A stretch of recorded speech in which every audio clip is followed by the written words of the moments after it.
Hello friends, मैं study 91 channel से नितिन गुप्ता आप सबका बहुत बहुत स्वागत करता हूं। दोस्तों बहुत बहुत स्वागत है हमारे चैनल में आपका।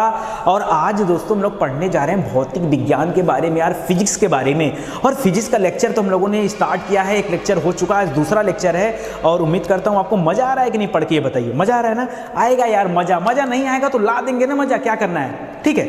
अच्छा, इसके बाद हम लोग केमिस्ट्री स्टार्ट करेंगे, ठीक है। उसके लिए मत फिक्र करिएगा। हाँ, एक चीज और दोस्तों, जो लोग नए हैं मैं बता देना चाहूंगा कि चाहे हिस्ट्री हो, जियोग्राफी हो, पॉलिटी हो, हिंदी हो, बायोलॉजी हो, हर विषय की यहाँ पर संपूर्ण क्लास दी जाती है। तो आप बिल्कुल फ्री में जाकर के यूट्यूब पे हमारे चैनल पे देख सकते हो, जिसका नाम है स्टडी 91।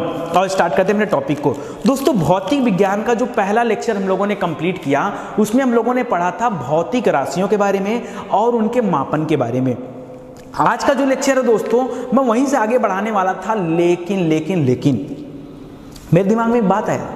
मेरे दिमाग में बात यह है दोस्तों कि भौतिक विज्ञान में बहुत सारे ऐसे तथ्य होते हैं जिनका इस्तेमाल हम पढ़ाने के दौरान करते हैं और आप लोग जो है उन तथ्यों को समझ नहीं पाते हो। जैसे अगर मैं कोई चीज़ पढ़ा रहा हूं और कहीं मैंने बोला कि फला चीज़ का द्रव्यमान, तो द्रव्यमान मतलब क्या होता है, हमको एकदम कंफर्म मैं बता रहा हूं कि जितने लोग भी वीडियो देख रहे हैं उसमें से 90% लोगों को नहीं पता है कि द्रव्यमान क्या होता है, ठीक है। हो सकता है उनके मन में तुरंत आए क्या द्रव्यमान से किसी चीज़ का जो भार होता है वो द्रव्यमान होता है, बस हो गए गलत। आप हो गए गलत। किसी चीज का भार जो होता है वो द्रव्यमान नहीं होता है, वो द्रव्यमान कतई नहीं होता है। तो आपको मैं आज यही बताने वाला हूं कि द्रव्यमान क्या है, वजन या भार क्या होता है, वेग क्या होता है, विस्थापन क्या होती है, दूरी क्या होता है, चाल क्या होता है, त्वरण क्या होता है, घर्षण क्या होता है, क्षेत्रफल क्या होता है, आयतन क्या होता है, संवेग क्या होता है, घर्षण क्या होता है, बल क्या होता है, यही सब आज हम लोग सीखने वाले हैं। तो याद रखिए, बहुत ही मजा आने वाला है। और मुझे पता है कि जितने चीज़ों का मैंने नाम लिया ना, उसमें से बहुत सारी चीज़ों को आप लोग जानते ही नहीं। मतलब अगर मैं आपसे कह दूं कि परिभाषित कर दीजिए, नहीं पता। चलिए बताइए, घर्षण क्या है, संवेग क्या है, कंफ्यूज हो जाएंगे। आता है, मैं मान के चलता हूं, और ये भी आज मैं सिद्ध कर दूंगा, ये जितनी बात मैं बोल रहा हूं ना, ये सब कुछ आपको आता है, सब कुछ आपको आता है। बस क्या ना, आप हनुमान जी हो गए हो और मुझे आपका बल याद दिलाना है, ठीक है। तो आइए याद दिलाता हूं आपका बल। और पहली टॉपिक जो मैं शुरू करना चाह रहा हूं वो मैं यहीं से शुरू करता हूं दोस्तों, द्रव्यमान से, ठीक है। द्रव्यमान से हिंदी और इंग्लिश दोनों का इस्तेमाल करूंगा ताकि आप आसानी से समझ सको। द्रव्यमान को इंग्लिश में मॉस कहा जाता है और इधर लिख लेते हैं वजन या भार, किसी भी चीज का वजन या भार। वजन या भार को दोस्तों वेट कहा जाता है। क्या बोलते हैं? वेट। इन दो चीजों के बारे में हम पढ़ने जा रहे हैं कि इन दोनों में क्या अंतर है, द्रव्यमान में और वजन या भार में। तो बताऊं दोस्तों, बहुत ध्यान से समझिएगा। देखिए, पृथ्वी पर जितनी भी वस्तुएं हैं, पूरे पृथ्वी पर जितनी भी वस्तुएं हैं, उन वस्तुओं पर एक फोर्स काम कर रहा है जिसका नाम है गुरुत्वाकर्षण बल। आप मानते हो कि नहीं मानते हो इस बात को? आप मानते हो ना? आप ये मानते हो ना कि अगर ग्रेविटी ना रहे तो हम लोग क्या करेंगे, हवा में उड़ने लगेंगे, उड़ने लगेंगे हवा में। ऐसा होता है ना? अगर ग्रेविटी ना रहे, ग्रेविटी अगर जीरो हो जाए तो हर एक चीज क्या होगी, हवा में तैरनी शुरू हो जाएगी, ठीक है। तो याद रखिए, पृथ्वी में कोई भी ग्रेविटेशन नहीं है। पृथ्वी में मतलब ऐसा नहीं कि ग्रेविटेशन नहीं, अगर ग्रेविटेशन नहीं होता तो हर एक चीज हवा में तैरती हुई रहती। इसीलिए जब कोई स्पेस में जाता है तो वहां पे निर्वात होता है, वहां पे जो है गुरुत्वाकर्षण बल नहीं होता है, गुरुत्वाकर्षण शक्ति नहीं होती, ग्रेविटी नहीं होती है। इस वजह से हर एक चीज वहां तैरती हुई रहती है। तो याद रखिए दोस्तों कि पृथ्वी के अंदर एक तरह का गुरुत्वाकर्षण बल है, ठीक है। और वो बल पृथ्वी पे जितनी भी वस्तुएं हैं उन सभी पर काम कर रहा है, ठीक है। कोई भी वस्तु, जितनी भी वस्तुएं रखी हैं पृथ्वी पर, जो कुछ भी है, इन पे वो फोर्स काम कर रहा है। तो दोस्तों एक दिमाग वाली बात ये आती है कि अगर दोस्तों यहाँ पर मैंने कोई सामान रख दिया, मान लीजिए यहाँ पर मैंने क्या कर दिया, कोई बॉक्स रख दिया, इस बॉक्स में बहुत सारे मैंने सामान भर दिए हैं। तो एक बात बताओ, क्या अगर ये बॉक्स जमीन पर रखा हुआ दोस्तों, तो क्या इस बॉक्स पर भी गुरुत्वाकर्षण बल काम कर रहा है? आपको क्या लगता है? मतलब देखिए, फिजिक्स आप पढ़ने आए हो, आप बैठकर लेक्चर मत देखो, खाली हमारी बात का जवाब दो, हमसे बातें करो। हमसे बात करोगे तब आप समझ पाओगे, अदरवाइज आप कभी भी इसका कॉन्सेप्ट क्लियर नहीं होगा आपका। मैं जितना पूछ रहा हूं आप हाँ या ना करो। ये सही है कि मैं आपसे बहुत दूर हूं, मैं आपसे बहुत दूर हूं, ठीक है। मैं आपकी बात नहीं सुन सकता, लेकिन आप हमारी बात सुन सकते हैं ना। आप खाली हमारी हाँ में हाँ मिलाइए। अगर मैं कह रहा हूं दोस्तों कि ये धरती है, ये पृथ्वी और इस पे एक संदूक रखा हुआ है या कोई बॉक्स रखा हुआ है, तो क्या जो ग्रेविटेशनल फोर्स है इस पे काम करेगा? बिल्कुल काम करेगा दोस्तों। पृथ्वी पे रखी हुई हर एक चीजें, जितनी भी वस्तुएं हैं, सभी वस्तुओं पे ग्रेविटेशनल फोर्स काम करता है। तो मैं बता दूं दोस्तों, एक्चुअली में क्या होता है, इस जो बॉक्स है ना, इसका जो वजन होता है ये कुछ और होता है, इसका वजन कुछ और होता है, ठीक है, और द्रव्यमान कुछ और होता है। आप कहोगे सर कैसे कैसे? सुनिए मेरी बात, सुनिए ध्यान से। देखिए द्रव्यमान मतलब क्या होता है, ध्यान से बोल, एक लाइन की बात करूंगा, वही एक लाइन आपको याद रखना है। देखिए किसी भी वस्तु में पदार्थ की मात्रा को उसका द्रव्यमान कहा जाता है। मैंने क्या कहा? किसी भी वस्तु में पदार्थ की मात्रा को उसका द्रव्यमान कहा जाता है। ध्यान से देखिएगा, अगर ये बॉक्स है दोस्तों, तो इसमें पदार्थ की जितनी मात्रा होगी, पदार्थ की जो मात्रा होगी वही क्या कहलाएगी दोस्तों?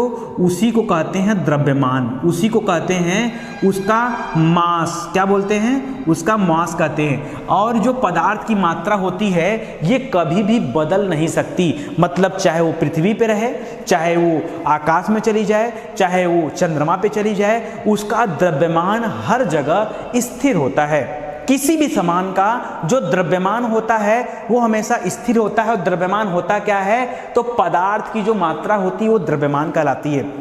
एक सेकंड और रुकिए, ठीक है। अब क्या होता है, जो भी पदार्थ की मात्रा है ना दोस्तों, उस पदार्थ की मात्रा में ये जो ग्रेविटेशनल फोर्स है ये जाके जुड़ जाता है, ये खींचता है उसको, ये उसको खींचता है। जब ये पृथ्वी की तरफ उसको खींचता है, जैसे ये बल लगता है, इस बल की वजह से उसके द्रव्यमान में वृद्धि हो जाती है, उसके द्रव्यमान में वृद्धि हो जाती है, ठीक है, और उसका वजन और ज़्यादा महसूस होने लगता है।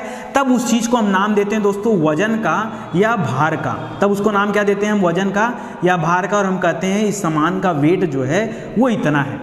बात को समझिए, हमको पता है अभी भी बहुत सारे लोग कंफ्यूज हो रहे होंगे। चलिए मैं एक एग्जांपल देता हूं आपको, बहुत इत्मीनान से मेरे एग्जांपल को सुनिएगा और समझने का प्रयास करिएगा। एक बार फिर से मैं रिवाइज कर रहा हूं, ठीक है। ये आप इतना मान के चल रहे होंगे कि पृथ्वी के अंदर गुरुत्वाकर्षण शक्ति है, ऐसा नहीं कि आप यही मत मानो कि नहीं है कोई फोर्स। अरे नहीं है तो कोई भी सेब पेड़ से गिरता है तो नीचे क्यों चला जाता है? इस मार्कर को मैं छोड़ दूंगा तो नीचे कैसे चला जाएगा? इसका मतलब पृथ्वी के अंदर कोई ग्रेविटेशनल फोर्स है, ये तो कंफर्म हो गया। तो याद रखिए, किसी भी वस्तु की जो उसकी वास्तविक मात्रा होती है, जो उसके पदार्थ की वास्तविक मात्रा होती है, वही उसका द्रव्यमान या वही उसका मास कहलाता है, ठीक है। और जो ग्रेविटेशनल फोर्स ये जो लग इसके ऊपर, जब उसको हम यहां पे जोड़ लेते हैं तो वो क्या हो जाता है? तब उसका जो है वजन हो जाता है या भार का हमें पता चलता है कि हमारे पृथ्वी पर उसका भार कितना है। इस चीज को अगर, इस कॉन्सेप्ट को अगर और क्लियर करना हो सर, तो इसको हम कैसे क्लियर कर सकते हैं? कर सकते हैं दोस्तों। मैं आपको एग्जांपल देता हूं, बहुत बढ़िया एग्जांपल देता हूं और सारा कॉन्सेप्ट आपका क्लियर हो जाएगा एक बार में। सुनिए ध्यान से, कोई भी एक वस्तु ले लीजिए, कोई भी एक वस्तु, ठीक है, चाहे चावल की बोरी ही ले लीजिए या कोई बक्सा ही ले लीजिए, कोई भी एक वस्तु ले लीजिए, या एक सोफा ले लीजिए, एक कुर्सी, एक टेबल, एक चेयर, एक टीवी, एक फ्रिज, एसी, कूलर, कुछ भी उठा लीजिए। कोई भी एक वस्तु अपने दिमाग में ले लीजिए, अपने अपने दिमाग में सब लोग लीजिए कोई भी एक वस्तु, ठीक है। अब उस वस्तु को क्या करना है दोस्तों? उस वस्तु को, जो वस्तु आपने लिया है, उस वस्तु को हम एक बार देखेंगे कि उसका पृथ्वी पर क्या रोल है और एक बार देखेंगे चंद्रमा पर क्या रोल है। दोस्तों यहाँ पे मैंने पृथ्वी और चंद्रमा ही क्यों लिया? मैं मंगल ग्रह नहीं ले सकता था क्या? ले सकता हूँ भाई, मतलब कहीं भी ले लेना आप। अभी मैं एक एग्जांपल लेके चल रहा हूँ, तो पहले सुनिए ध्यान से। अब उस वस्तु को मैं पृथ्वी पर देखा, उस वस्तु को मैं चंद्रमा पर देखा, ठीक है। मान लो कि किसी भी वस्तु का जो द्रव्यमान है, किसी भी वस्तु का जो द्रव्यमान है वो 10 केजी है। क्या है? किसी भी वस्तु, कल हम लोग पढ़े थे द्रव्यमान को किस में मापा जाता है? तो केजी में मापा जाता है, किलोग्राम में मापा जाता है, पढ़े थे ना। तो मैं एक क्वेश्चन यहाँ पे लिख रहा हूँ कि मान लीजिए आप कि किसी भी जो वस्तु है उसका द्रव्यमान है वो कितना है? वो 10 केजी है, ठीक है। जो भी वस्तु आपने लिया उसका द्रव्यमान कितना है? 10 केजी। और पीछे मैंने बताया था कि पदार्थ की वास्तविक मात्रा ही क्या कहलाता है? उस वस्तु का द्रव्यमान कहलाता है, उसका मास कहलाता है, ठीक है। और वो मास है कितना?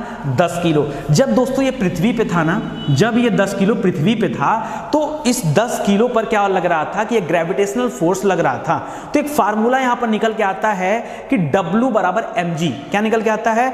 W बराबर mg। कैसे निकल के आता है वो भी देख लीजिए। देखिए क्यों कहा जाता है W बराबर mg? क्यों कहा जाता है? देखो दोस्तों, जो W होता है, W माने होता है वर्क, वर्क माने होता है कार्य, मतलब कि इस पे लगाया गया जो फोर्स है, ठीक है, वजन या सॉरी वर्क कर रहा हूँ यार, वेट, ठीक है, वर्क नहीं वेट, इसको क्या बोलते हैं, वजन या भार यानी वेट। जो वेट होता है ये हमेशा किसी भी चीज के मॉस, मॉस मतलब होता है द्रव्यमान, मास मतलब होता है द्रव्यमान, और किसके, जो गुरुत्वाकर्षण बल होता है उसके गुणनफल के बराबर होता है। ये जो वजन होता है उसके गुणनफल के बराबर होता है। तो W बराबर क्या होता है, mg, यानी किसी भी वस्तु की अगर वजन आपको ज्ञात करना हो कि इसका वजन कितना है, तो उसके लिए जो फार्मूला है वो क्या है, W बराबर mg होता है, ठीक है।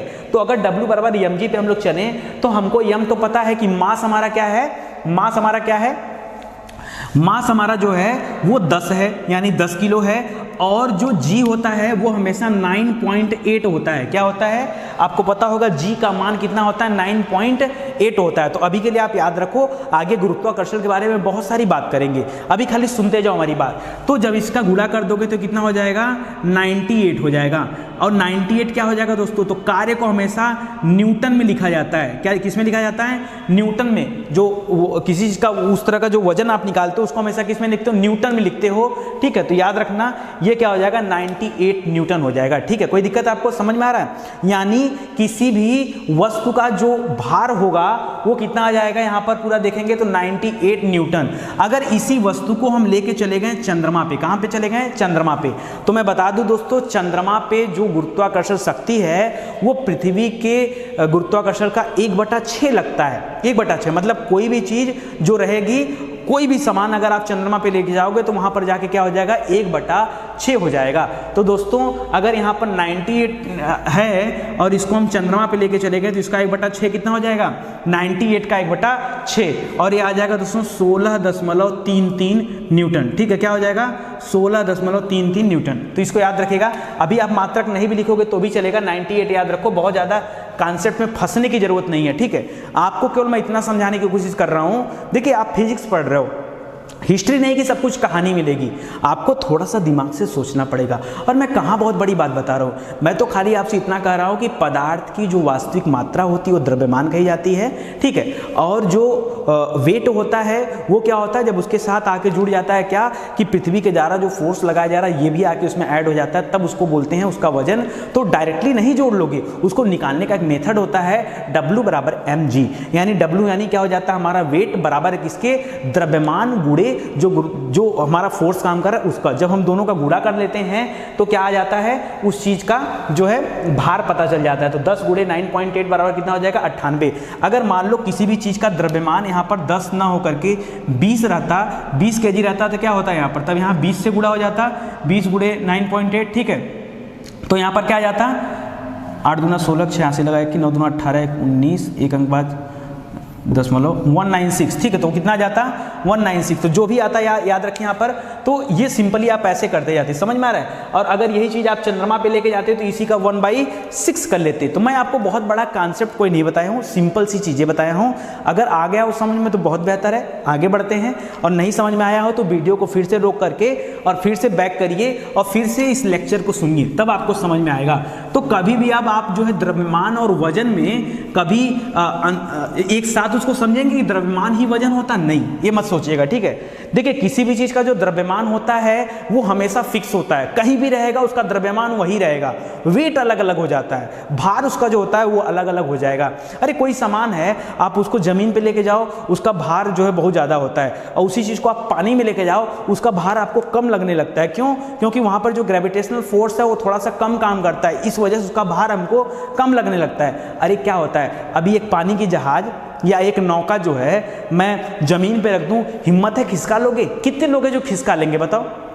अगर आप यही मानते हो, एग्जाम्पल ले लो, एक जहाज पानी वाली छोटी सी नाव जो है वो एक रेत पे रखी हुई है, उसको आपको खींचना है, खींचो।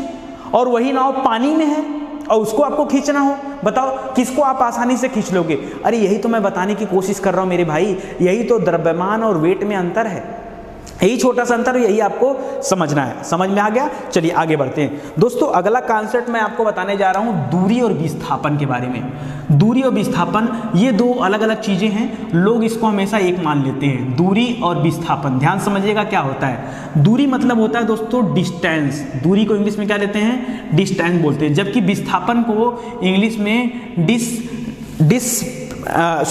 विस्थापन, देखिए दूरी को जो है हाँ डिस्टेंस ही बोलते हैं, और विस्थापन को डिस्प्लेसमेंट बोलते हैं। क्या बोलते हैं? डिस्प्लेसमेंट, डिस्प्लेसमेंट, ठीक है, डिस्प्लेसमेंट। तो याद रखिएगा डिस्टेंस और डिस्प्लेसमेंट ये दो अलग अलग चीजें हैं, लेकिन लोग गलती से इसको एक मान लेते हैं। अब आपको सिंपल सा उदाहरण देता हूं। चलिए मान लीजिए यहां पर हमारा एक घर था, ठीक है, और हमको अपने एक दोस्त के घर पे जाना था, ठीक है। दोस्त का घर यहाँ पे था दोस्तों, ये दोस्त का हमारे घर है, ठीक है, ये हमारे दोस्त का घर है, दिख रहा है आपको।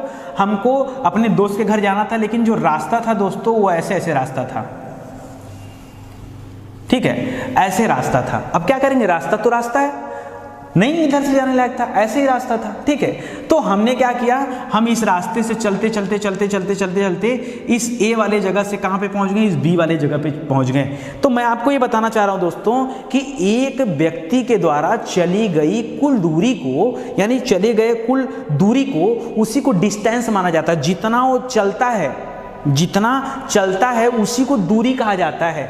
यानी दूरी क्या है? व्यक्ति द्वारा चली गई दूरी, व्यक्ति द्वारा जो चला गया है, व्यक्ति द्वारा या किसी भी वस्तु द्वारा जो चला गया है, ठीक है, चली गई कुल दूरी है, उसी को हम क्या बोलते हैं? चली गई कुल दूरी को ही क्या बोलते हैं? डिस्टेंस बोला जाता है, ठीक है। जबकि डिस्प्लेसमेंट क्या होता है, विस्थापन क्या होता है? तो जो मिनिमम दूरी होती है, इन दोनों के बीच में जो मिनिमम दूरी होती है, जो बिल्कुल नजदीक का होता है, जो सबसे कम होता है, ठीक है, उसी को हम डिस्प्लेसमेंट बोलते हैं, उसी को हम विस्थापन बोलते हैं। ये चीज़ यहाँ से उठ करके यहाँ चला गया, ये विस्थापन हो गया। लेकिन कैसे? इस रास्ते से नहीं, जो मिनिमम दूरी होगी उसको विस्थापन लेते हैं। कन्फ्यूजन होता है, बहुत सारे लोग आज तक कन्फ्यूज रहे होंगे, हो सकता है कि आज उनका कन्फ्यूजन दूर हो गया हो। तो मेरी बात एकदम कम से कम शब्दों में आपको बता रहा हूं कि किसी भी व्यक्ति के द्वारा जो चली गई कुल दूरी होता है उसी को डिस्टेंस कहा जाता है, और दो स्थानों के बीच की जो मिनिमम दूरी होती है उसी को डिस्प्लेसमेंट कहा जाता है, विस्थापन कहा जाता है। इतने आसान लैंग्वेज में, इतने आसान भाषा में, ठीक है, और आसान शब्दों में आपको फिजिक्स नहीं पढ़ाया जा सकता, याद रखिए। चलिए अब हम आगे बढ़ने जा रहे हैं, यहाँ पे यहीं पे कॉन्सेप्ट खत्म है, ठीक है। चलिए आगे बढ़ते हैं और चाल और वेग में अंतर बताता हूँ, ठीक है। चाल और वेग में, इसको मिटाऊंगा नहीं क्योंकि इसी से संबंधित है, ठीक है। चाल और वेग में क्या अंतर है, ध्यान सुनिए। कई लोग क्या करते हैं ना, चाल और वेग को भी एक मान लेते हैं। चाल को दोस्तों स्पीड बोला जाता है, इंग्लिश में चाल को क्या बोलते हैं? स्पीड बोला जाता है। और वेग को दोस्तों वेलोसिटी बोला जाता है, वेलोसिटी। वेग को क्या बोलते हैं? वेलोसिटी बोला जाता है, ठीक है। तो याद रखिए स्पीड और वेलोसिटी में आपका क्या डिफरेंस है, इसको समझिए। चाल और वेग में क्या अंतर है दोस्तों? जो स्पीड होता है ना, देखिए अभी मैंने पीछे की एग्जांपल दिया था कि आप अपने दोस्त के घर जाना था यहाँ से, लेकिन ऐसे ऐसे घूम के गए थे क्योंकि रास्ता ही वैसा था। तो आपके द्वारा जो चली गई कुल दूरी थी वही क्या थी? वही आपको डिस्टेंस पता चल गया कि वही आपका डिस्टेंस है, जितना आपने चला वही आपका डिस्टेंस है। याद रखिए दोस्तों, एकांक समय में जितना दूरी आप तय करते हो वही स्पीड कहलाता है। मैंने क्या बोला? मैंने बोला एकांक समय में, अगर मैं फिजिक्स की भाषा में जाऊं, एकांक समय में चली गई कुल दूरी को क्या कहा जाता है? स्पीड कहा जाता है। लिख दे रहा हूं यहाँ पे, अभी और अच्छे से परिभाषित करूंगा, ठीक है। एकांक समय में चली गई कुल दूरी को चाल कहा जाता है, चाल कहते हैं, ठीक है, स्पीड कहा जाता है। अच्छा एक बात बताओ, चलो छोड़ो, नहीं समझ में आ रहा, कोई दिक्कत नहीं, मैं फिर समझा रहा हूँ एग्जाम्पल देखिए। आपको ए से निकल करके बी के यहाँ तक जाना था, ठीक है, और क्योंकि रास्ता घूम करके था तो आप उतना चल करके गए हो। दोस्तों जब आप चल करके जा रहे थे तो आपको समय लगा होगा, कुछ ना कुछ समय लगा होगा ना, कुछ ना कुछ। चलो एक एग्जाम्पल मान लेते हैं, अच्छा, जो समय लगा होगा दोस्तों, उस समय के बाद ही आप पहुंचोगे। यानी आप चाहे 1 मीटर चलो, चाहे 10 मीटर चलो, चाहे आप किलोमीटर में चलो, समय तो लगेगा ना। बिना समय के तो आप पहुंचोगे नहीं। बस यही तो हो गया चाल, यही हो गया चाल। इन्हीं दोनों का जो अनुपात होता है, यानी कुल दूरी और समय के बीच का जो अनुपात होता है, उसी को चाल कहा जाता है। तो फिजिक्स में एक ही बात को कहने के बहुत सारे तरीके हैं। जैसे मैंने कह दिया कि एकांक समय में चली गई कुल दूरी को चाल कहते हैं। मैंने कह दिया कि दूरी में परिवर्तन की दर को चाल कहते हैं। दूरी में परिवर्तन की दर को क्या कहते हैं? चाल कहते हैं। मैंने गलत कहा क्या? अरे वही बात तो है। मैंने कहा कि दूरी और समय के अनुपात को चाल कहते हैं, के अनुपात को चाल कहते हैं। मैंने गलत कहा क्या? तीनों एक ही बात है। मैं इसलिए डीप में जाके पढ़ाता हूं दोस्तों कि आप किसी चीज को रटो मत, आप हर चीज को समझो, ठीक है। चाल क्या होता है ये समझो, रटो मत। बहुत कुछ पढ़ना है, थोड़ा धीरे धीरे पढ़ेंगे, आराम से पढ़ेंगे, लेकिन अच्छे से पढ़ेंगे। एकांक समय में चली गई कुल दूरी को चाल कहते हैं। दूरी में परिवर्तन दर को भी चाल कहते हैं। दूरी और समय के अनुपात को भी क्या कहते हैं? चाल कहते हैं। सिंपल सी बात करूं दोस्तों, तो यहाँ पे एक फार्मूला निकल के आता है कि किसी भी चीज़ का अगर हमको स्पीड ज्ञात करना है तो याद रखिए, जो डिस्टेंस होता है टोटल डिस्टेंस और डिवाइड बाई टाइम, यानी समय से अगर उसमें भाग दे दिया जाए तो आपको उस चीज़ के चाल के बारे में पता चल जाएगा।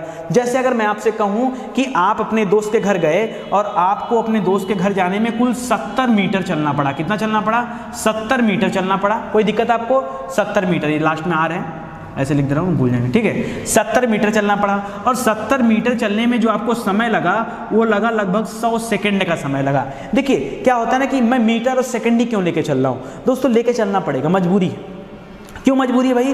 क्योंकि इसका जो मात्रक होता है हमेशा मीटर प्रति सेकंड होता है। तो अगर किलोमीटर प्रति घंटा दिया हुआ तो उसको भी आपको कन्वर्ट करके मीटर प्रति सेकंड में लाना पड़ेगा। अगर आप जो है मैथमेटिक्स पढ़ते हो, ठीक है, अर्थमेटिक पढ़ते हो, तो आपको पता होगा कि वहां पर जो है स्पीड टाइम डिस्टेंस नाम से एक चैप्टर है और उस चैप्टर में हमको सिखाया जाता है। क्योंकि जो स्पीड होता है इसको हमेशा किस में इंडिकेट करना है? मीटर प्रति सेकंड में इंडिकेट करना है। तो अगर डेटा आपका किलोमीटर प्रति घंटा में है तो उसको बदल करके आप मीटर प्रति सेकंड में लेके आओ, ये करना पड़ेगा।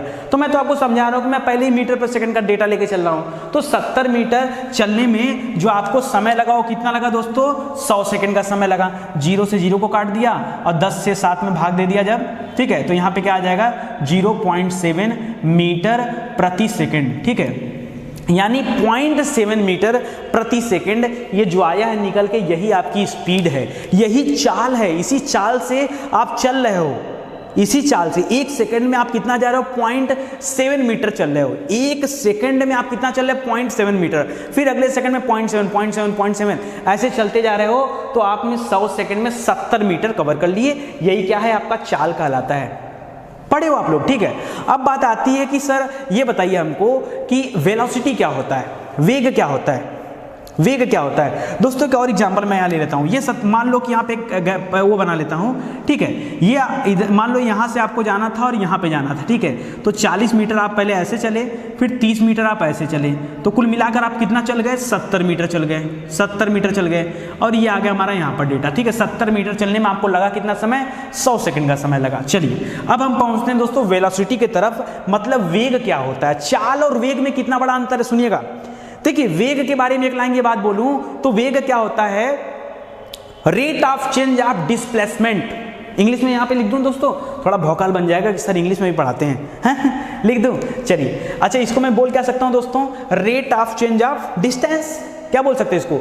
Rate of change of distance. इसको क्या है? इज कॉल्ड स्पीड, यानी क्या लिखना हो? रेट ऑफ चेंज ऑफ, ठीक है, चेंज ऑफ डिस्टेंस। इसको क्या बोलते हैं? यानी डिस्टेंस में जो परिवर्तन की दर होती है वही क्या कहलाती है? चाल। और डिस्प्लेसमेंट में जो परिवर्तन की दर होती है वही कहलाती है वेलोसिटी, यानी वेग कहलाती है। सर क्या बोल दिया आपने? डिस्प्लेसमेंट में जो परिवर्तन की दर होती है उसी को वेग कहते हैं। और डिस्प्लेसमेंट क्या था? जो मिनिमम दूरी होती है, किसी भी दो स्थान को जोड़ने वाली जो मिनिमम दूरी होती है उसी को तो डिस्प्लेसमेंट बोलते हैं। हाँ, और उसमें जो परिवर्तन की दर होती है वही आपका वेलोसिटी कहलाता है, वेग कहलाता है। तो मैं यहाँ पे लिख दे रहा हूँ, देखिए मैं लिख दे रहा हूँ, विस्थापन में परिवर्तन की दर, विस्थापन में परिवर्तन की जो दर होती है वही क्या कहलाती है, आपका डिस्प्लेसमेंट कहलाती है। बहुत इंग्लिश लिखने का शौक है तो लिख सकते हैं कि एकदम एक लाइन में लिखो खाली, rate of change of displacement, displacement,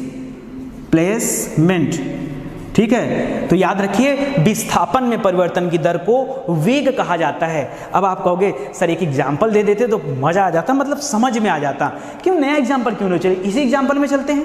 ये जो एग्जांपल लिया था, अरे भाई इसको अगर यहाँ से यहाँ जाना था 40 मीटर ऐसे गया, 30 मीटर ऐसे गया, तो सीधे आप क्या करो, दोनों को जोड़ दो ना। जब आप दोनों को जोड़ दोगे तो आपको यहाँ पर पता होगा, पाइथागोरियन प्रमेय के बारे में जानते हैं ना, पाइथागोरियन, तो वही वाला नियम यहाँ पे लग जाएगा। भाई आप इधर चले 40 मीटर, इधर चले 30 मीटर, दोनों को जोड़ दोगे तो ये अपने आप 50 मीटर हो जाएगा, ठीक है। अगर आप जानते होंगे तो, नहीं जानते हैं तो पाइथागोरियन ट्रिपलेट आपको पता होगा, वो भी नहीं पता है तो निकाल लीजिए यार। देखिए इसका नाम दे दीजिए ए, इसका नाम दे दीजिए बी, इसका नाम दे दीजिए सी, और निकालने के लिए कहाँ बता दूँ, इधर बता दूँ, इधर बता दूँ, दिख रहा है आपको, चलिए यही बता दे रहा हूँ। इसमें क्या होता है दोस्तों, ए सी स्क्वायर बराबर होता है A B square plus B C square, ये फार्मूला होता है।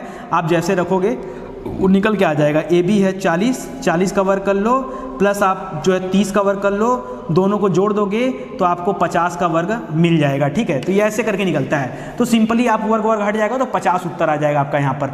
तो याद रखिए 50 मीटर है, तो यानी जो मिनिमम दूरी है इन दोनों को जोड़ने वाला, इस बिंदु और इस बिंदु को जोड़ने की जो मिनिमम दूरी है वो है 50 मीटर। और ऐसे आप कितना जा रहे थे, 70 मीटर जा रहे थे, ऐसे आपको कितना जाना है, 50 मीटर जाना है। तो दोस्तों मैं आपसे क्या कर रहा हूँ, विस्थापन की दर है ना, यानी अगर आपको किसी भी चीज़ का वेग निकालना हो तो सिंपली क्या करना है, वेग बराबर होता है विस्थापन बटा समय, कुछ अंतर नहीं है। यहाँ पे क्या था, स्पीड, चाल बराबर होता है डिस्टेंस बटा समय, क्योंकि वो डिस्टेंस के अकॉर्डिंग चेंज होता है, और जो वेग होता है विस्थापन के अकॉर्डिंग चेंज होता है, जो वेग होता है वो विस्थापन के अकॉर्डिंग चेंज होता है, बटा में समय ही रहेगा। तो मान लो यहाँ पे लगा 50 मीटर, अच्छा समय भी तो आपका कम लगेगा, बताइए समय कम लगेगा कि नहीं। अगर आपको ऐसे जाना रहेगा तो 70 मीटर चलने में 100 सेकंड लग रहा है, तो 50 मीटर चलने में कम लगेगा ना। मान लो कि 50 मीटर चलने में 50 सेकंड का समय लगा, कितना लगा, 50 मीटर चलने में 50 सेकंड का समय लगा मान लो, तो 50 से 50 कट गया तो क्या आ गया, 1 मीटर प्रति सेकंड आ गया उत्तर आपका। यानी आपका वेग कितना है, वो है 1 मीटर प्रति सेकंड, ठीक है। तो इस तरह से चीजें निकाली जाती है दोस्तों। सिंपली देखिए वेग और वेलोसिटी में वेलोसिटी और स्पीड में अंतर समझिए।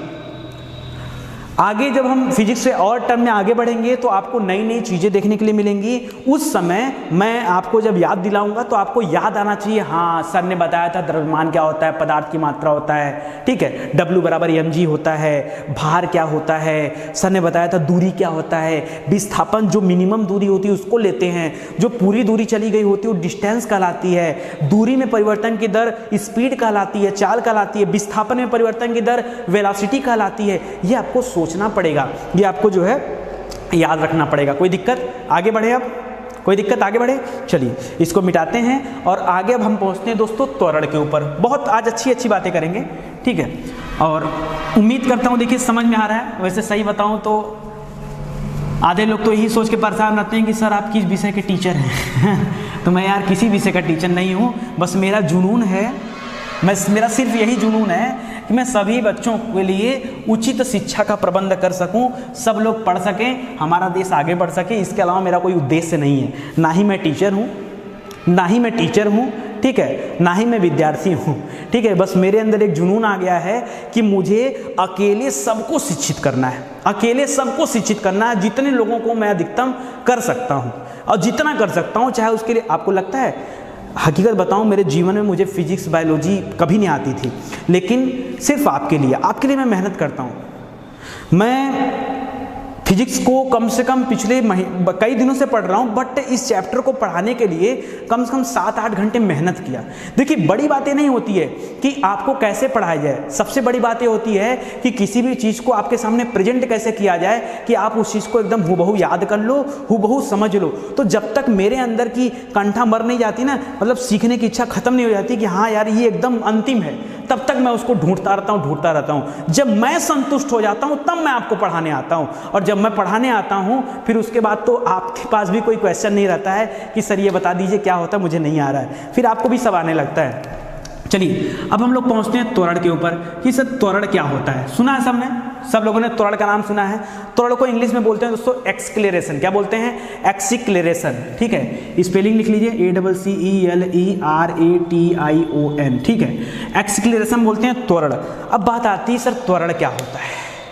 बड़ा कठिन शब्द लग रहा है, त्वरण और घर्षण, ये दो बड़ा कठिन शब्द है ना, डर लगता है इनके नाम से। मुझे लगता है कि कोनो बहुत बड़ा कहानी शुरू होने वाली है। नहीं यार, बड़ी बड़ी कुछ नहीं है, छोटी सी कहानी है। ठीक है, अब देखिए त्वरण क्या होता है।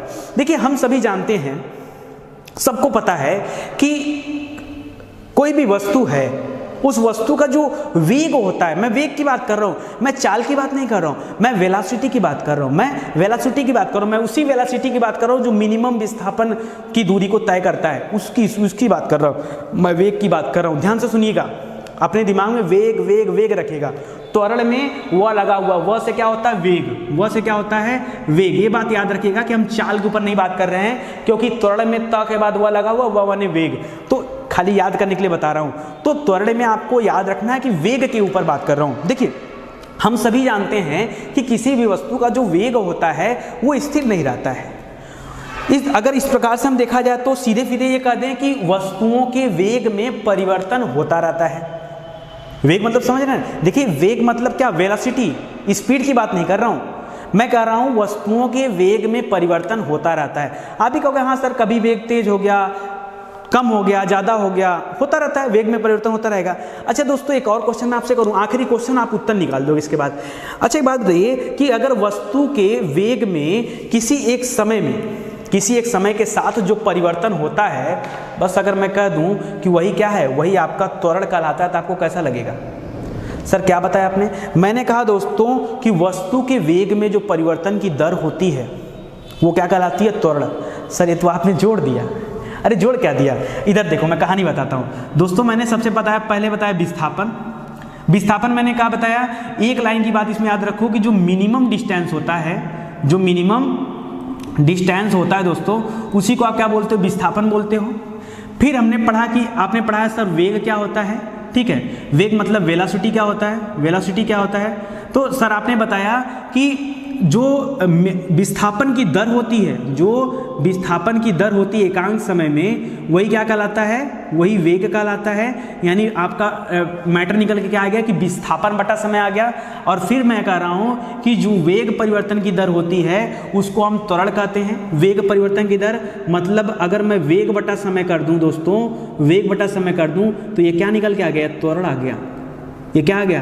त्वरण आ गया। सर गजब, ये तो जोड़ दिया मैंने। हाँ जोड़ दिया, तो क्या है? सही तो है, क्या दिक्कत है? समझ में आ गया ना? विस्थापन क्या होता है? मिनिमम डिस्टेंस दो स्थान की विस्थापन कहलाती है। विस्थापन की दर को या विस्थापन में परिवर्तन की दर को वेग कहते हैं। वेग में परिवर्तन की दर को त्वरण कहते हैं।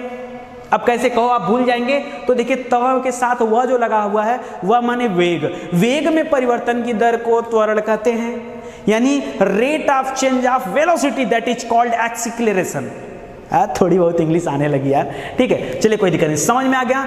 अब मैं मान के चलता हूं कि आपको आ गया होगा और फटाफट मैं आगे भागना चाहता हूं। ठीक है, चलूं आगे? समझ में आ गया ना? आ ही गया होगा यार। अभी आगे ऐसा नहीं कि फिजिक्स, मैं तो इस चैप्टर को इसलिए पढ़ा रहा हूं मेरे भाई कि फिजिक्स में इन सब टर्म का इस्तेमाल बहुत ज़्यादा होता है। तो अगर आप पढ़े रहेंगे तो मैं आगे किसी भी टर्म का इस्तेमाल करूंगा तो आप समझ जाएंगे कि नितिन सर क्या बोल रहे हैं। पता चला मैं पढ़ाते जा रहा हूँ त्वरण, आप पता ही नहीं त्वरण क्या होता है। अभी तो आपको पता रहेगा ना कि वेग में परिवर्तन की दर, और कैसे याद रहेगा? त के साथ वो लगा था तो वेग में परिवर्तन की दर को त्वरण कहते हैं। अरे रटा देंगे यार, अभी देखो ना, खत्म होने दो क्लास। आओ अगली बात करते हैं दोस्तों।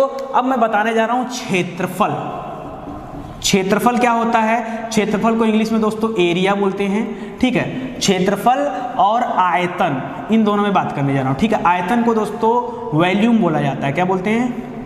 वॉल्यूम बोलते हैं। ठीक है, तो इन दोनों में क्या अंतर होता है इसके बारे में जरा बात कर लेते हैं। बड़े लोग कंफ्यूज रहते हैं यार कि सर क्षेत्रफल क्या होता है और आयतन क्या होता है, बड़ा कंफ्यूजन होता है। सुनिए ध्यान से, एक लाइन में अगर मैं आपको बताऊं तो ऐसे वस्तु या ऐसे पदार्थ जो द्विविमीय स्थान घेरते हैं। ठीक है, जो द्विविमीय स्थान घेरते हैं, कोई ऐसा वस्तु जो द्विविमीय, वह रहेगा द्विविमीय स्थान घेरता है।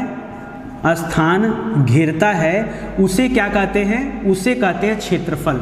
उसे कहते हैं क्षेत्रफल। सर थोड़ा सा कठिन हो गया, बस ये द्विविमी का मतलब बता दीजिए। अरे मैं बता रहा हूँ, हम भी जब इसको पढ़े थे ना द्विविमी, तो हमको लगा यार क्या है, मैंने मतलब गूगल पे छान मारा जी, एकदम पूरा जितना मैटर था सब निकाल दिया, सब निचोड़ के आपके सामने ला दिया हूँ। लो सुनो, यही होता है द्विविमी।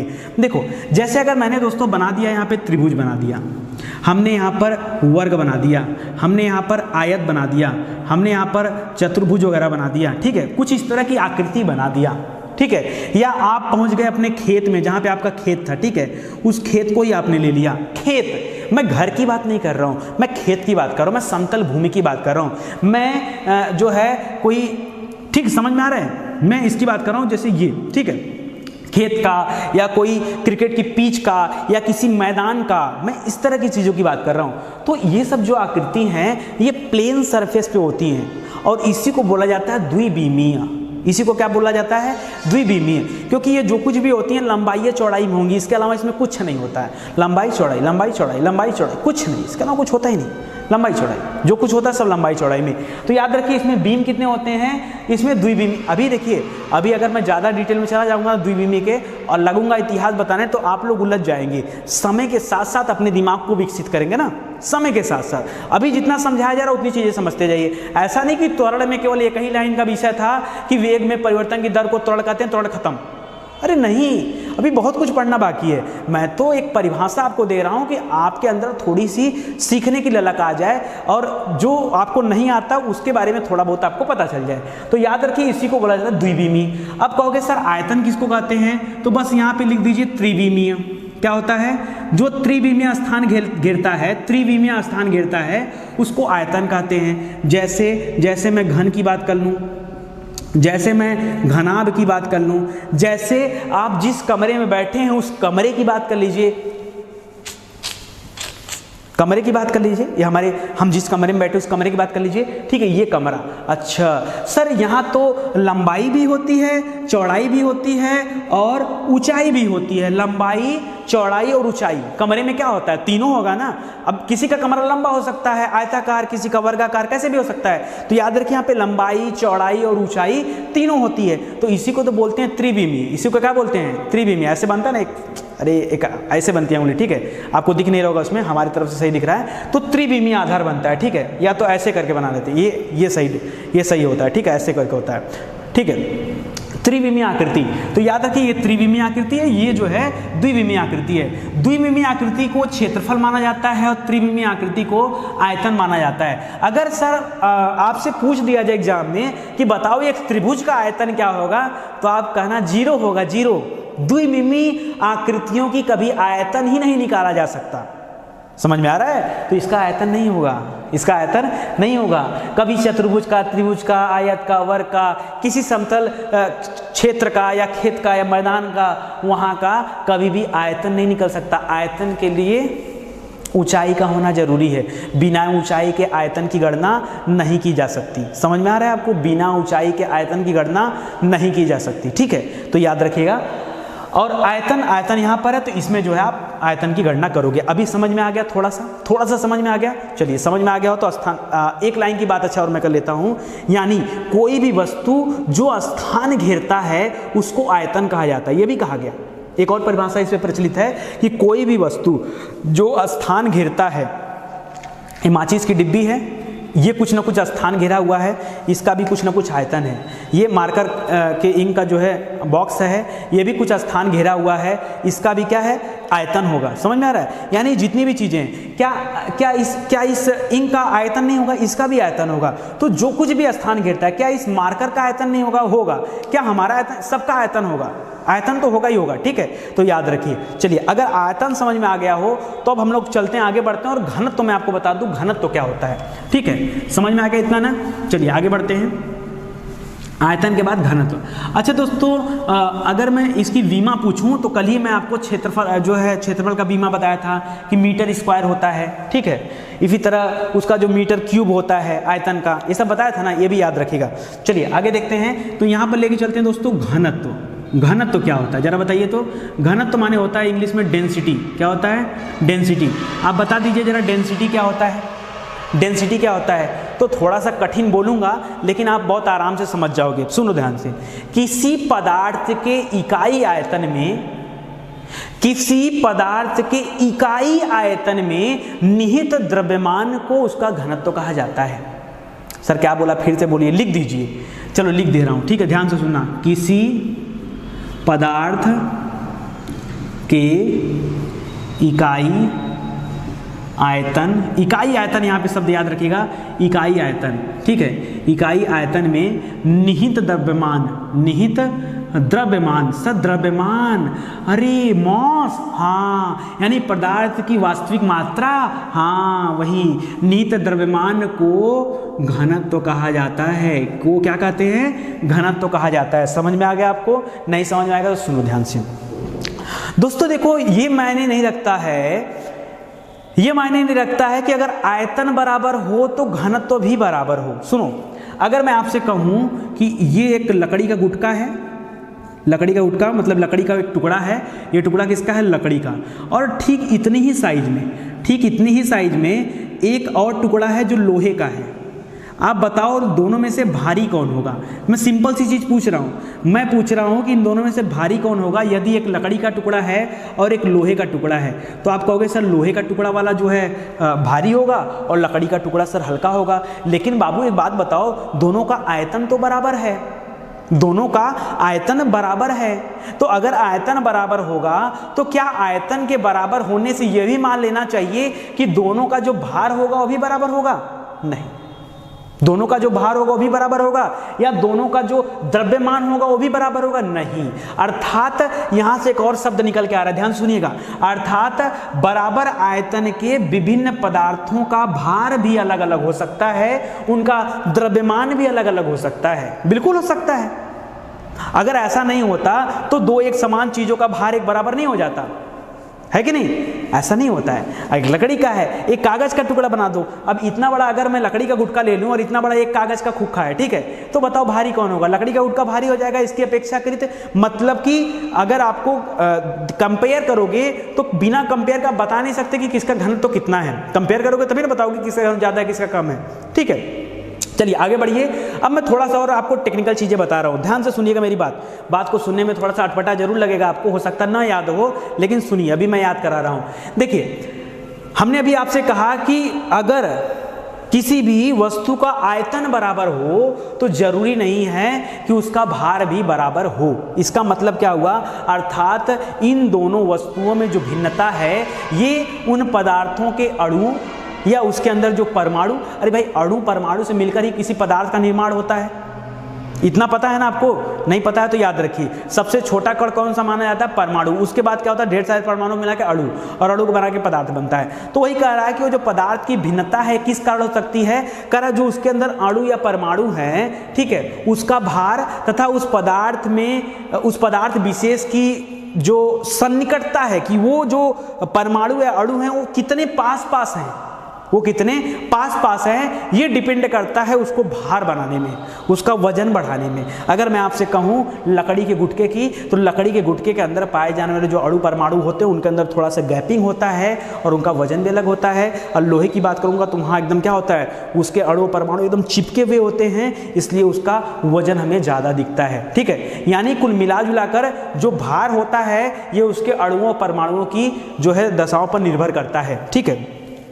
कुल मिला जुला के दोस्तों द्रव्यमान से हम निकल के आता क्या है?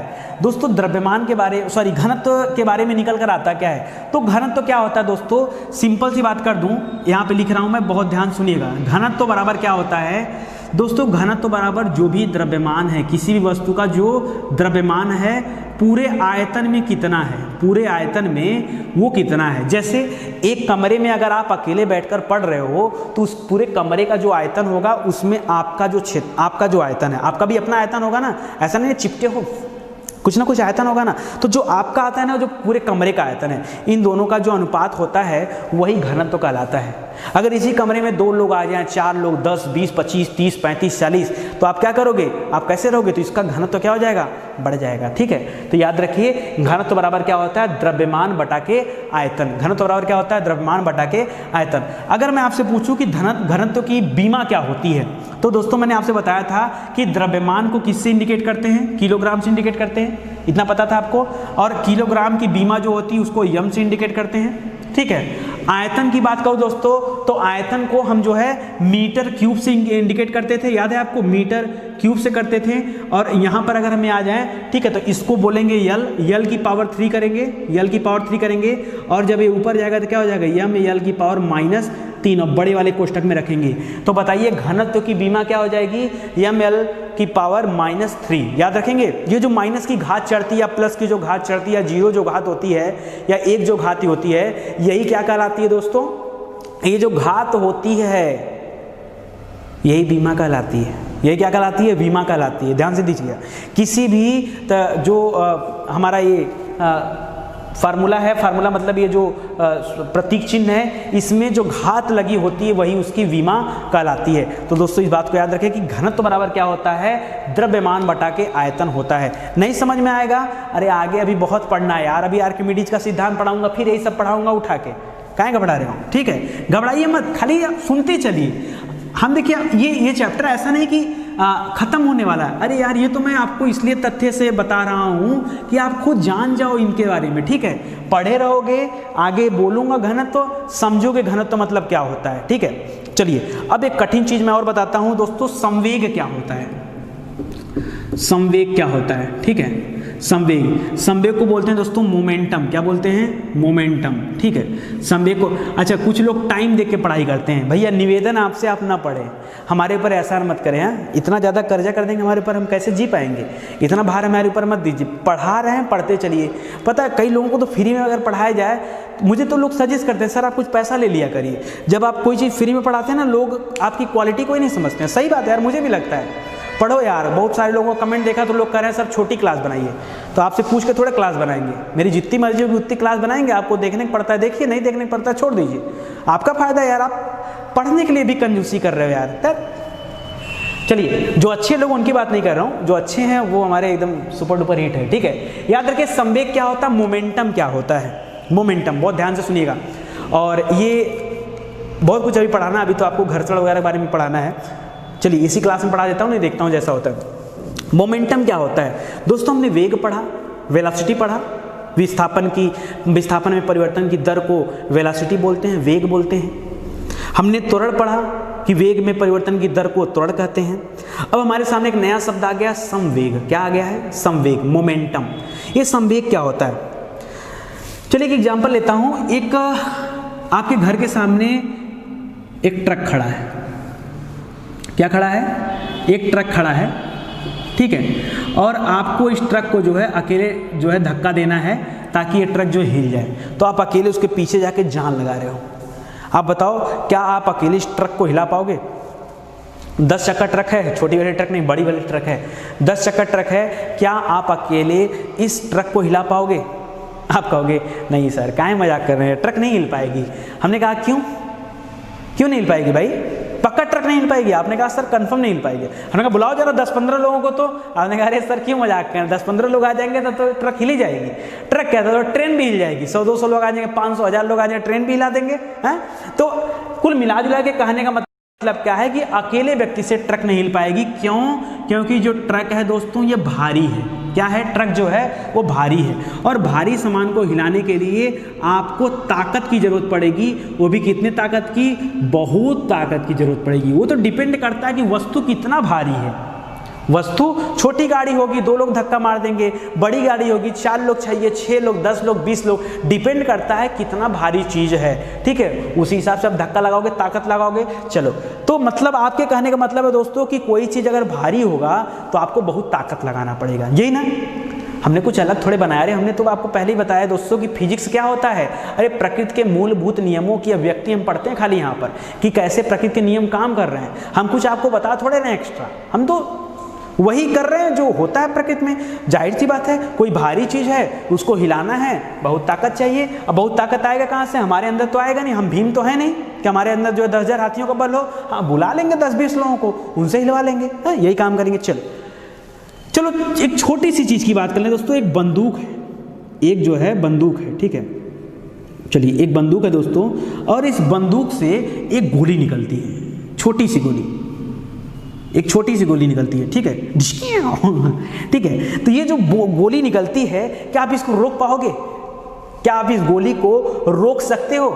आप कहोगे नहीं सर, हमने कहा ट्रक इतना भारी था तो हिला नहीं पा रहे थे, अब तो इतना छोटी सी गोली को रोक नहीं पाओगे। आपने कहा सर नहीं रोक पाएंगे, बंदूक से निकला गोली, चलो अगर बंदूक से ना निकला गोली, अगर किसी और चीज़ से इस तरह से निकला, बहुत ज़्यादा वेग से निकला हो, क्या आप उसको रोक पाओगे?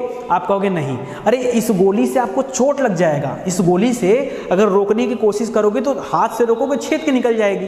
क्यों? यानी इसको रोक पाना संभव नहीं है। क्यों? क्योंकि इसके अंदर स्पीड नहीं है, वेलोसिटी है। स्पीड मत बोलना, बंदूक की गोली से जो डिस्कियां निकल रही है ना गोली, ठीक है, बंदूक से जो गोली निकल रही है, इसके अंदर स्पीड नहीं, वेलोसिटी बोलो इसको, क्या बोलो? वेलोसिटी। क्या बोलो? वेलोसिटी, ठीक है। तो यहाँ पर क्या है? वेलोसिटी है, वेग है।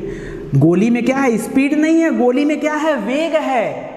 गोली में वेग है, गोली घूम के नहीं जा रही है, गोली मिनिमम दूरी को कवर कर रही है खटाक से एक नियत समय में, ठीक है। तो ये क्या हो जाएगा? वेलोसिटी है। स्पीड मत बोलना यहाँ पे, आधे लोगों को तो ये नहीं पता कि जो बंदूक से चलती हुई गोली निकलती है वो चाल है उसकी या फिर उसकी वेलोसिटी है। आप जानो, आप स्टडी 91 में पढ़ने वाले हो, आप जानो, ठीक है।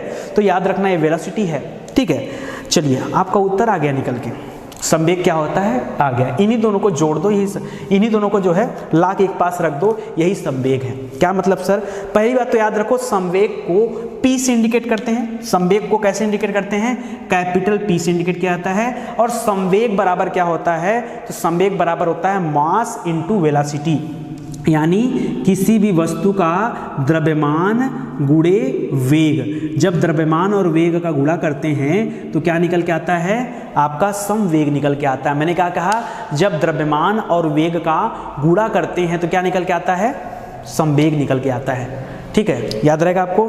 द्रव्यमान और वेग का जब गुणा करते हैं तो क्या निकल के आता है? संवेग निकल के आता है। इंग्लिश में क्या लिखते हैं दोस्तों इसको? तो इंग्लिश में लिखते हैं दोस्तों P बराबर यम, वेग को इंडिकेट किया जाता है यम से, और सॉरी द्रव्यमान को और वेग को V से, तो हो जाता है दोस्तों P बराबर यम V। क्या हो जाता है?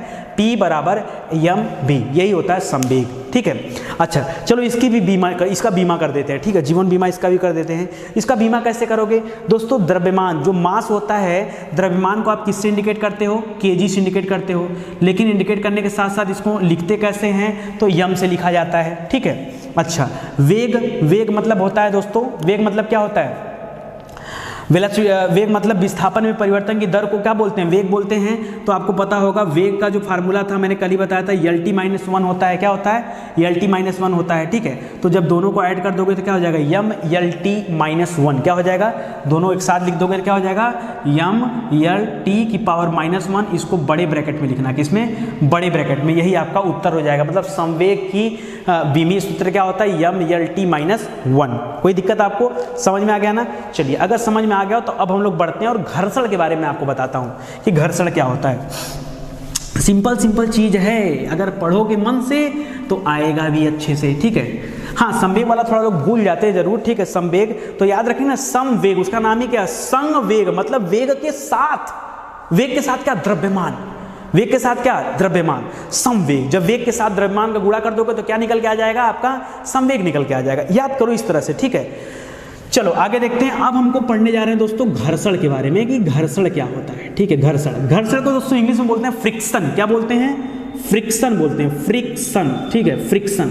चलिए घर्षण बताता हूँ आपको। घर्षण माने घिसना, रगड़ना, लेकिन ऐसे कहने मजा नहीं आएगा ना, थोड़ा अच्छे से पढ़ना पड़ेगा घर्षण।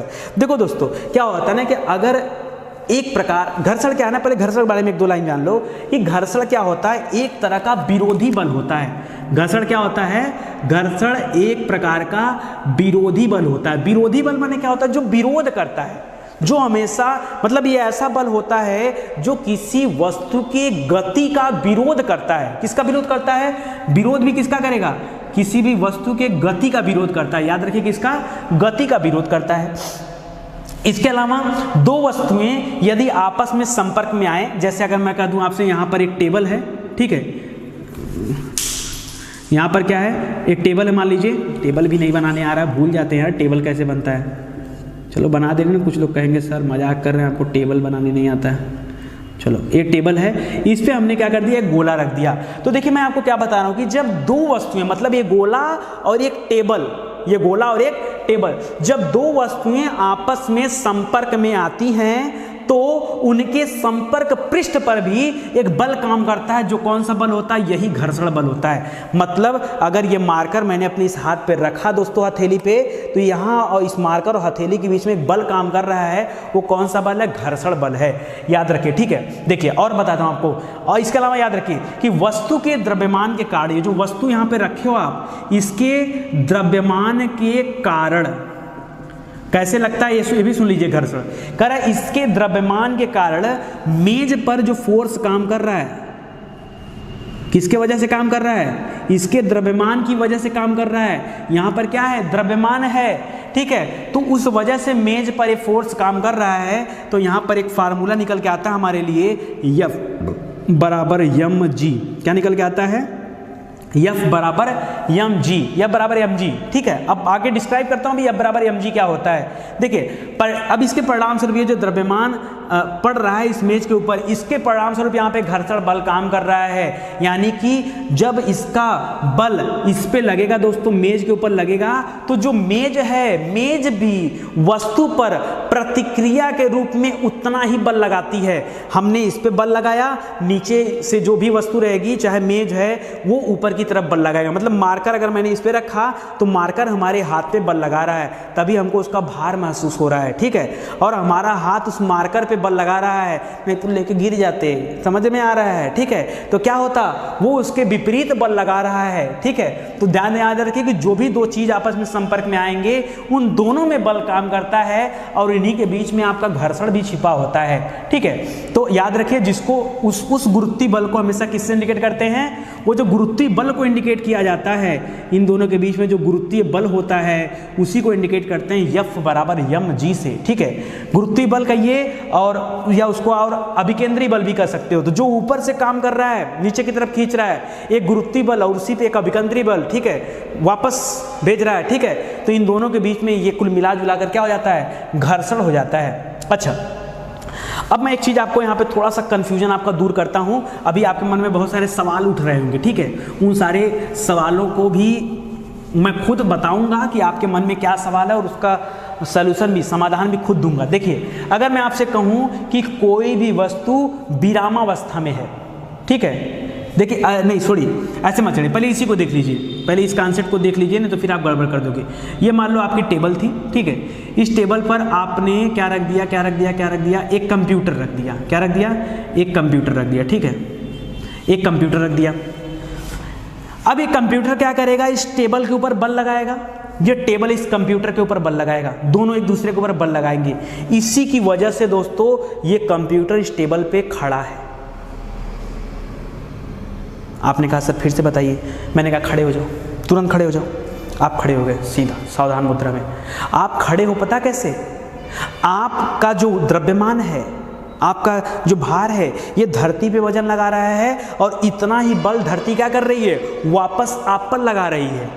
जितना आपने उस पर लगाया उतना ही वो आप पर लगाया, इसी वजह से आप यहाँ खड़े हो, वरना क्या हो जाते, गिर जाते।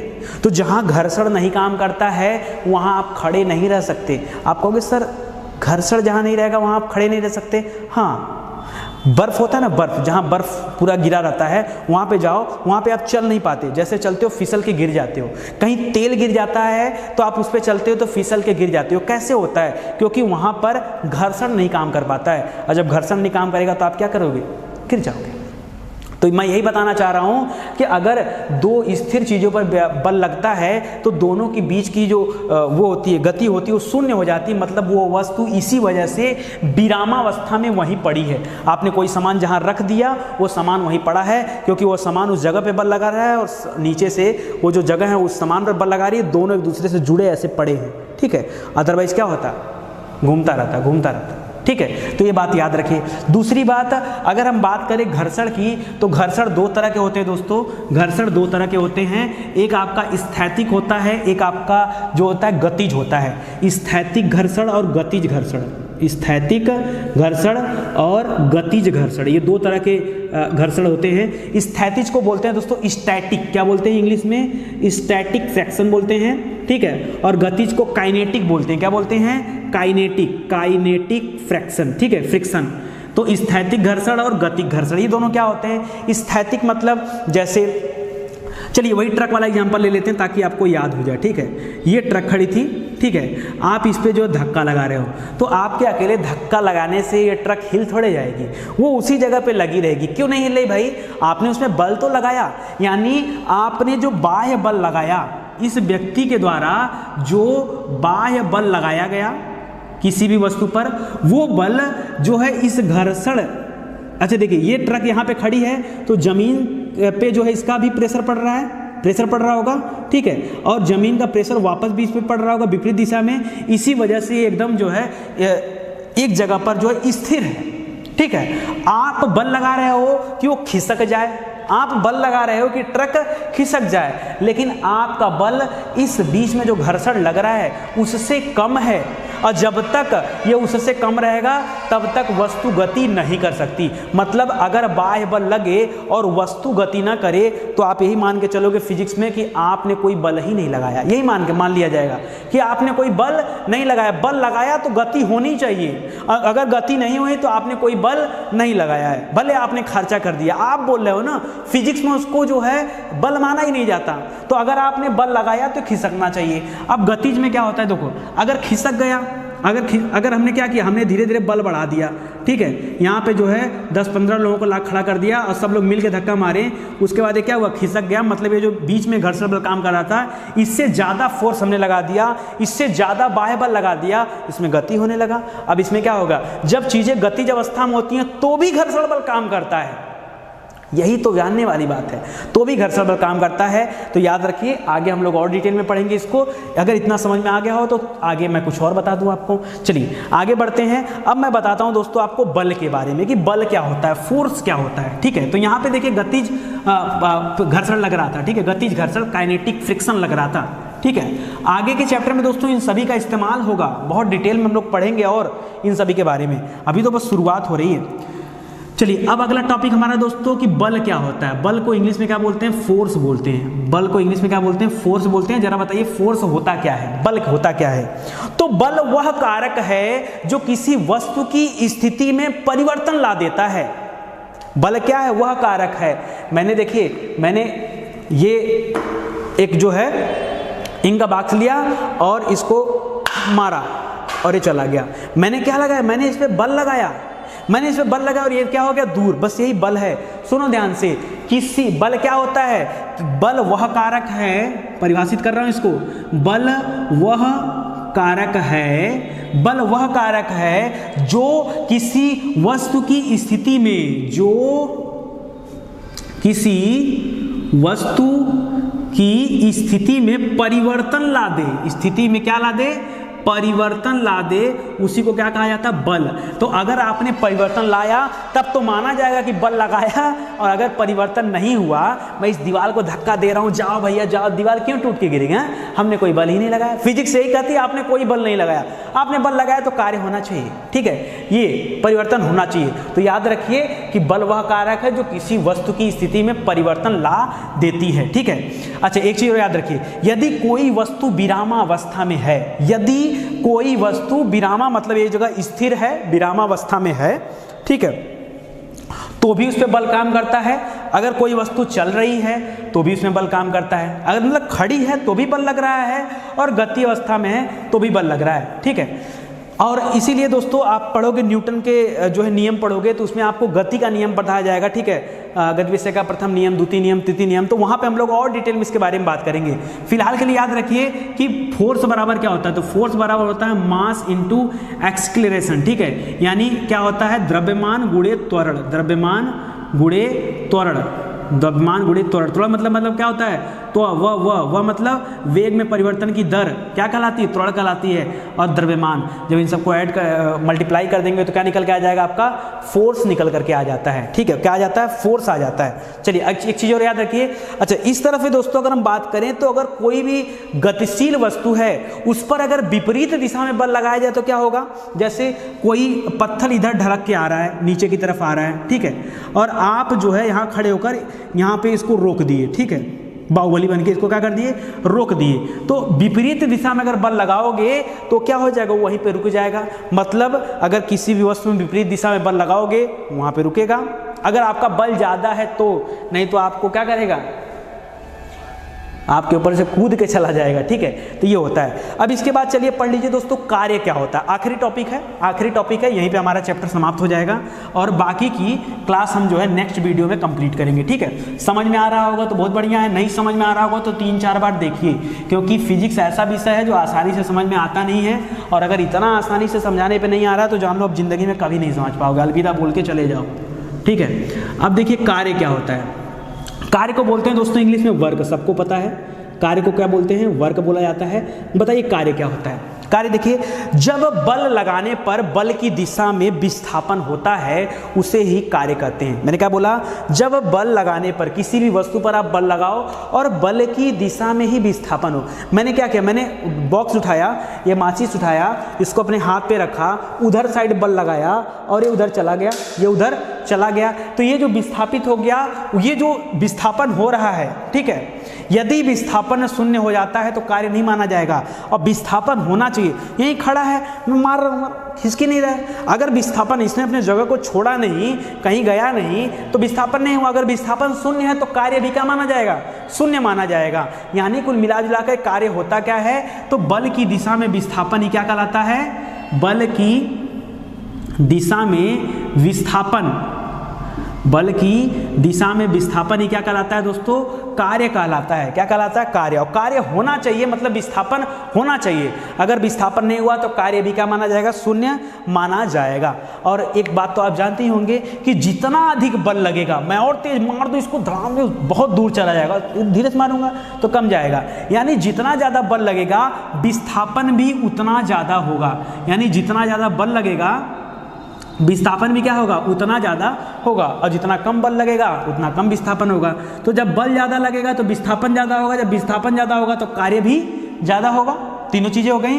यानी हमारा फिर से फार्मूला आ गया दोस्तों कि कार्य बराबर क्या होता है, सुनिए ध्यान से। कार्य बराबर होता है दोस्तों बल गुणे बल की दिशा में विस्थापन, बल गुणे बल की दिशा में विस्थापन क्या कहलाता है, आपका कार्य कहलाता है। इंग्लिश में बोले दोस्तों तो W बराबर होता है, बल माने फोर्स माने F, और बल की दिशा में विस्थापन उसको लेते हो यस। ठीक है, बल गुणे बल की दिशा में विस्थापन। ठीक है, अच्छा इसको अगर मैं जो है बीमा में चेंज करूं, इसका बीमा बताऊं तो देखिए बल को हमेशा न्यूटन में लिखा जाता है। किस में लिखते हैं, न्यूटन में लिखा जाता है। ठीक है, बल को हमेशा न्यूटन में लिखा जाता है, और जो विस्थापन दे रहा दोस्तों यहाँ पर यस, ये हमेशा मीटर में हो जाएगा।